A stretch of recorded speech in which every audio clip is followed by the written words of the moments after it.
Hello and welcome to hankgames. My name is John Green, manager of the AFC Wimbledon Wimbly Womblys, the best team in the entirety of Football League One, the third tier of English football. Today we are going to be talking about a topic near and dear to my heart, Hamilton. Alexander Hamilton. Oh, Alexander Hamilton. The neglected, underappreciated founding father, the $10 founding father, who was raised back into prominence by the greatest musical of our time, the greatest musical of the 21st century, the greatest musical ever? I don't know, but look at that beautiful DFTBA Nerdfighteria patch on the back of Reevesy's uniform. Starting Reevesy today. Some people call him the Golden Child. You can see other John Green there with his gigantic Big Bird head. He's on the bench.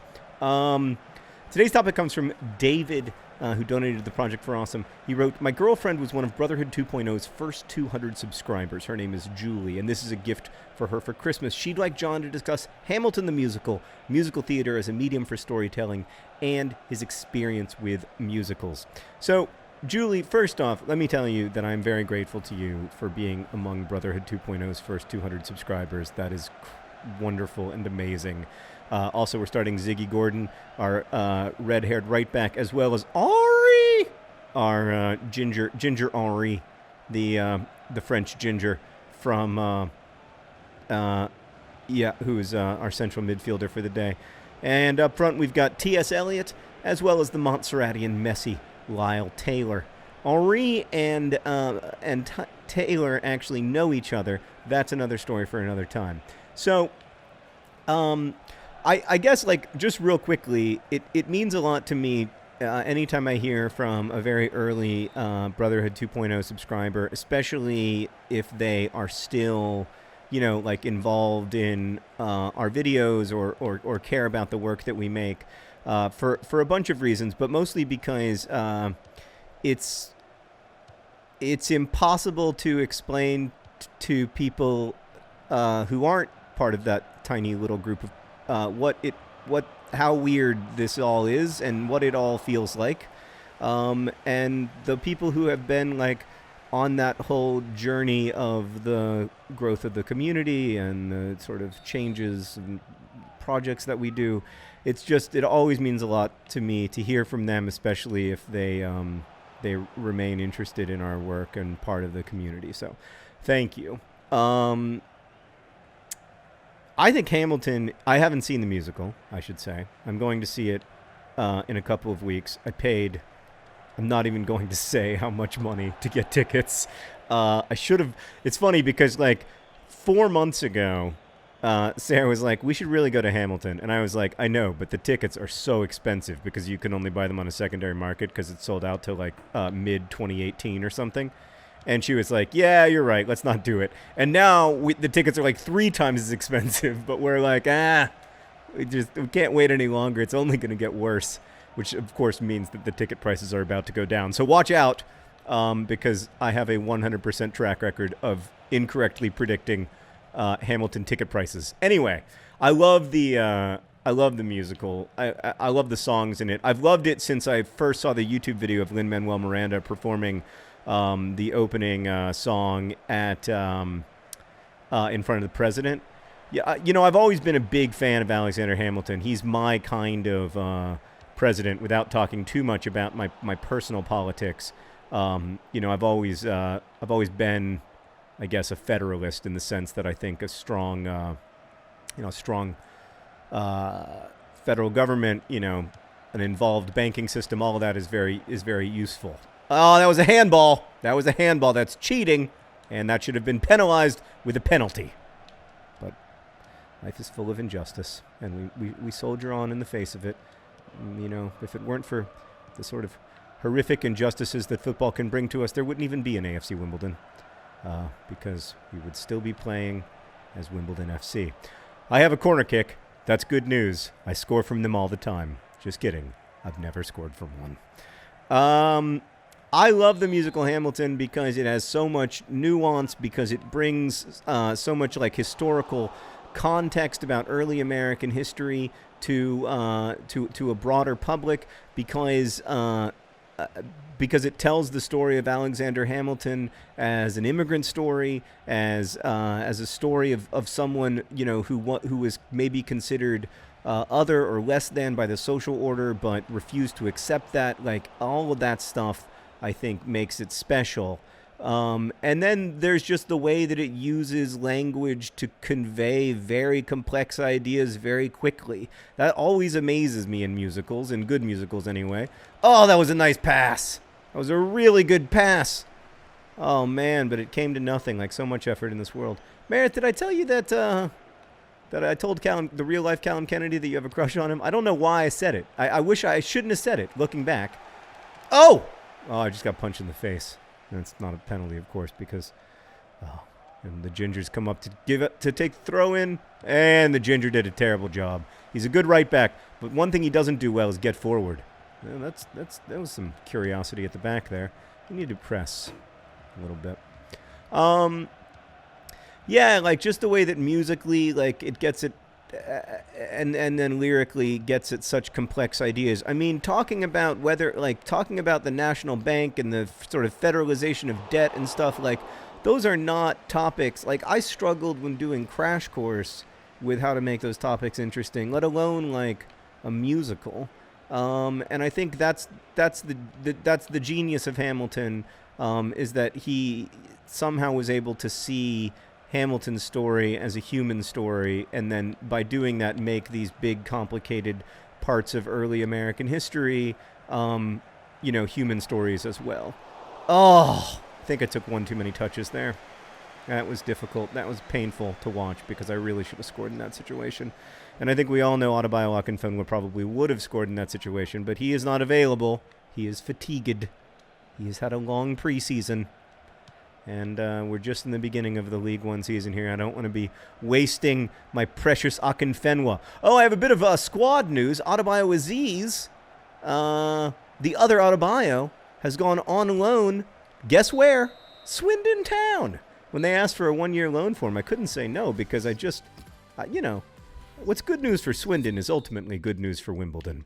So he's going to spend a year over at Swindon Town getting some much-needed playing time while we have T.S. Eliot, Lyle Taylor, John Green, and Adebayo Akinfenwa as our main. I wish that you just played the advantage there since I was about to get the ball in a very dangerous position. But instead, I will have this totally useless free kick that I can't do anything with. Oh, that's not bad, actually. Oh, it was bad. It's just not swung into the right place, Frankenstein. So, the other thing I love about Hamilton is that, like, it's been for me like a way to talk about with my kids about some American history. They love the song where it's like, ladies and gentlemen, the pride of Mount Vernon, the man you've all been waiting for. And then George Washington comes in, and like they love George Washington. Again, they've only heard the songs; they haven't seen the musical, but like they love George Washington in the songs, and I love they love the King of England as well, who only sings these like weird romantic ballads that point out how crazy and abusive romantic ballads are. That's another thing I love about this show is the whole King George thing. Oh, it's a beautiful finish! Oh, sweet, holy Jesus! The Montserratian Messi, the pride of Montserrat, Lyle Taylor, the greatest football player in the history of the world's greatest island nation, Lyle Taylor. Oh, he breaks hearts. Oh, man, what a goal. He knew from the second it went off the keeper that it was in. He was already celebrating. Oh, the Messi from Montserrat. I don't really have a song for him. The Montserratian Messi. Nope, see, it doesn't fit. Doesn't fit the scores occasionally song. But anyway, he did score, and it was a beautiful finish.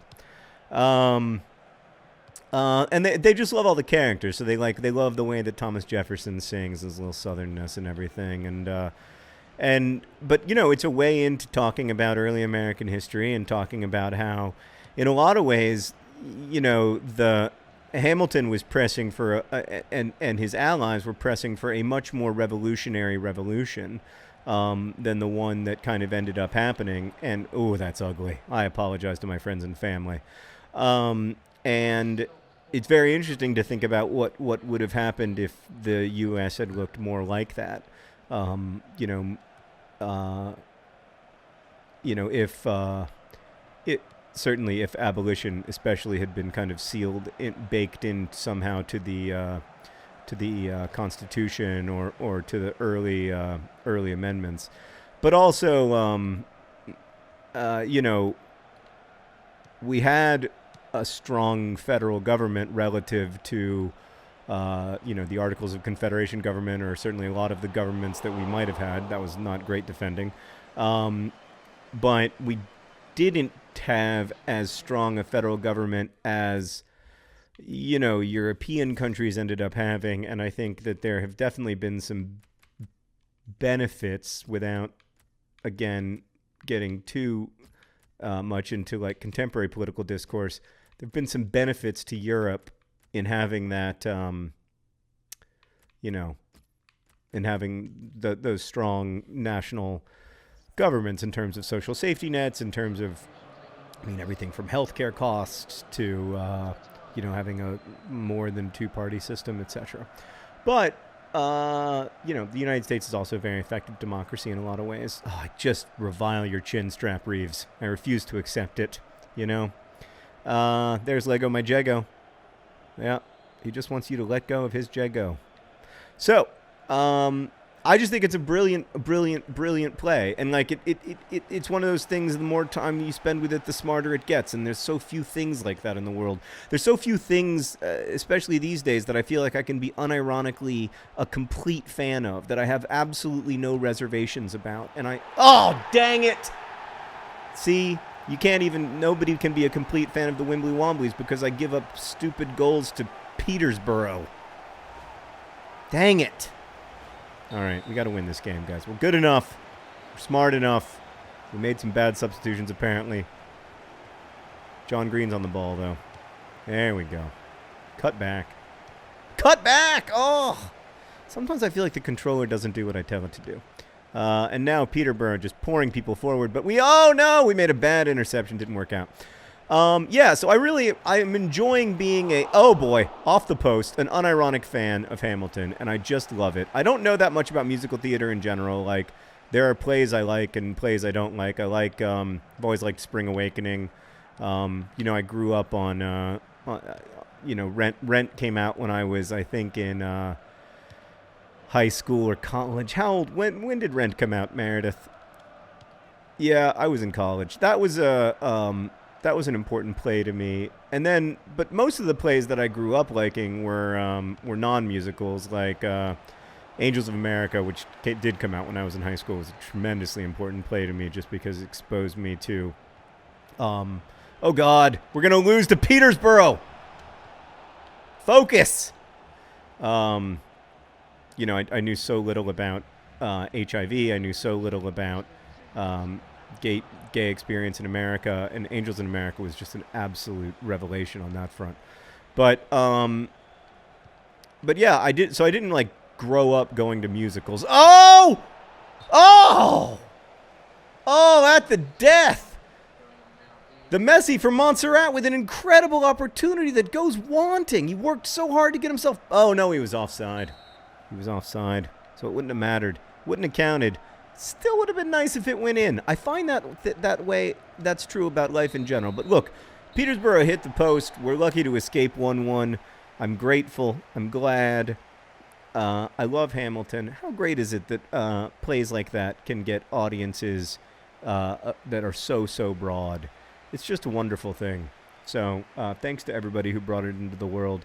Thanks again to Julie for sticking with us low these many years, almost 10 of them now. And thanks to the Montserratian Messi for a beautiful goal today, even if it wasn't enough to secure all 3 points. Look at that. I don't like to see you guys celebrating draws like that. So we'll have a talk about that back in the locker room, Gingers. Thanks for watching. Best wishes.